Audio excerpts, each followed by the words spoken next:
The Hyksos control of Egypt is one of the important and complex periods in the history of ancient Egypt. The Hyksos are a group of peoples of Asian origin, believed to have come from the Levant region, and were able to control northern Egypt during the end of the Middle Kingdom and the beginning of the Second Intermediate Period, circa 1650 to 1550 BC. The Hyksos, whose name in ancient Egyptian translates to rulers of foreign lands, were peoples of Asian origin, and their origins likely go back to areas in the Levant and Palestine.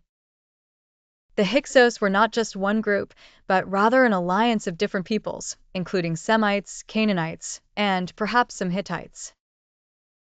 The Hyksos began to settle in Egypt gradually during the Middle Kingdom, taking advantage of internal tensions and the weakness of central rule in Egypt at the time. During the period of chaos that prevailed after the collapse of the Middle Kingdom, the Hyksos took advantage of the internal unrest and succeeded in controlling the Delta region in northern Egypt. They were able to extend their influence over the major cities in the north, especially Avaris, the capital of the Hyksos, in the eastern Delta, which became the center of their rule. The rule of the Hyksos lasted for nearly 100 years, 1650 to 1550 BC, and they ruled the Delta and northern Egypt while Upper Egypt, southern Egypt, was under the control of weak local kings. This period was characterized by new technologies brought by the Hyksos, such as the use of war chariots, composite bows, and new metal weapons. These military innovations helped them to outperform the traditional Egyptian army at first.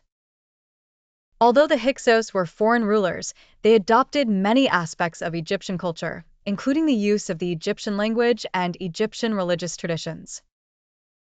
The Egyptians were influenced by Hyksos military techniques, such as the chariot, which were later used in resisting the Hyksos and reclaiming Egypt.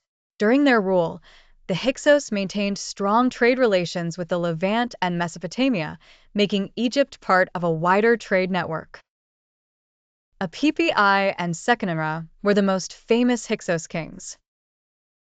They left a clear impact on Egyptian documents that record political and military events of the period. The Hyksos kings practiced a policy of coexistence with the local Egyptians in the north, but there was increasing resistance from the kings of the south, especially in Thebes. The actual resistance against the Hyksos began with the kings of the city of Thebes in Upper Egypt, who refused to submit to the control of the Hyksos. The Egyptian king Seqenenre Tao II was one of the first kings to fight the Hyksos. It is believed that he was killed in one of the battles, as examinations on his mummy showed injuries from sharp tools.